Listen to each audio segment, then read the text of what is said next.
The handstand is an extremely versatile skill.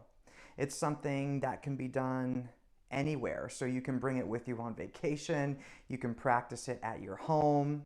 Now, the thing about a handstand is it is a skill, so there is going to be this element of fear.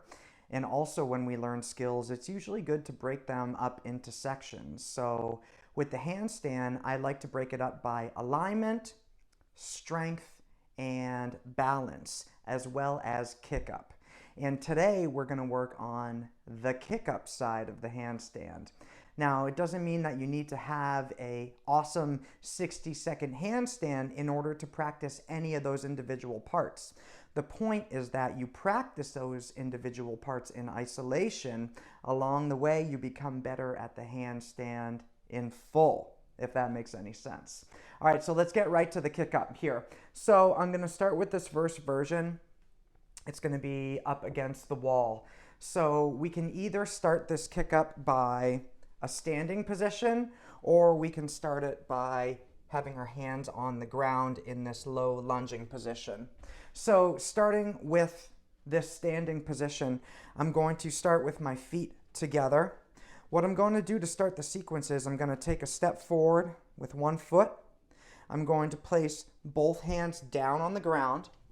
From here, the leg that is free, that leg is going to go straight up towards the ceiling, and the leg that I stepped forward with is going to be the leg that I push off of.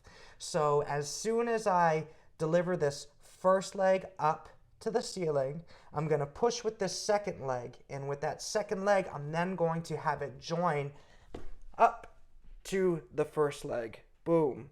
I'm going to come back down the way that I came up. All right, so let's see that all in one. So here you go. I'm starting here, feet together. Taking a step forward, planting my hands, lifting that first leg, pushing with the second leg, and then up. When I come down, I'm going to start by bringing that leg that I stepped forward with down, stepping back in together. So what we're looking to do when we're developing this kick up is we're looking to see if we can kick up without touching the wall. So the wall is solely there just as a backup plan, and it's going to give you some kinetic feedback. It's going to tell you if you are putting too much power into your kick up or if you're not putting enough power. So I'll give you some examples of that. All right, so here we go. So I'm going to intentionally try to put too much power into my kick up. So it's going to look like this. Boom. Step, hands.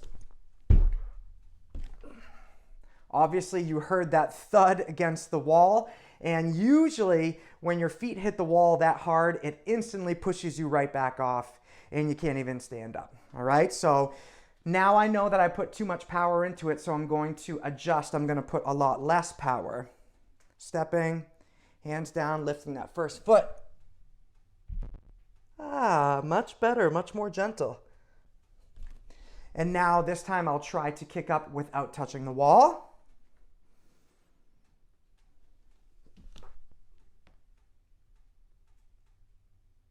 Nice light touch, and then I'm coming down. So if you're doing this variation, I would suggest that you practice lunging forward with both legs. So do 5 repetitions where you lunge with that left leg first, you kick up, you come down.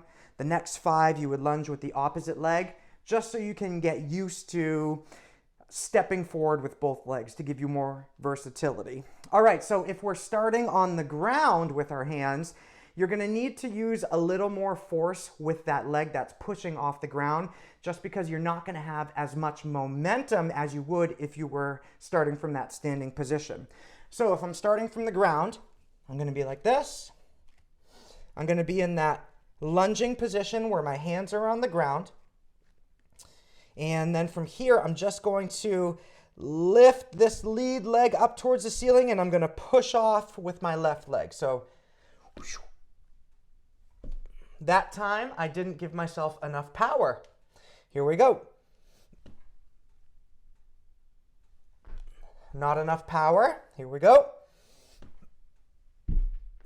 Too much power.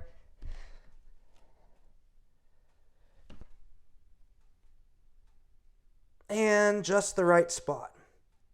Okay. So luckily with that example, you got to see what it looks like when you don't have enough power. So that means that your legs don't make it to the wall. They come up, they come short, and then you end up falling right back down the way that you came back up. All right, so I would suggest practicing your kick up once again with both legs if you're starting from a standing position. I would also practice the kick up with both legs in this lunging position, starting with your hands on the ground. Once you get really comfortable with that, then you can start taking your kick up away from the wall. So you can start by just literally setting yourself further away from the wall, but still having it close by. This is gonna help that mental side of things. So it would look like this.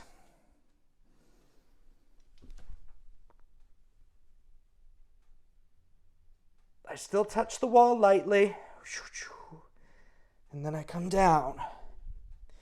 Slowly over time, you would work your way further and further away until you're comfortable enough to do it totally away from the wall or not using a wall at all. So in that case, it would look like this. I'm going to start standing. I'm going to step forward with my left leg, place my hands on the ground, drive that first leg up. Don't go into the wood stove. Ha ha ha. One more time. Stepping forward, planting my hands.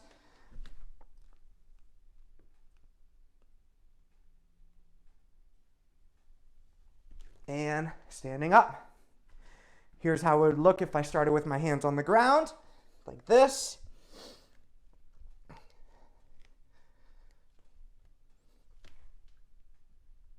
Oh, not enough power. Not enough, not enough. Here we go.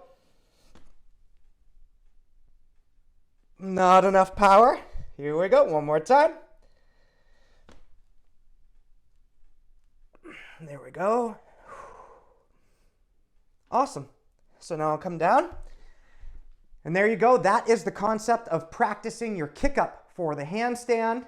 Be sure to watch the video that's on the screen to learn more ways to incorporate movement into your life. As always, this is Mini Movement Man saying, be kind to one another. Peace, baby.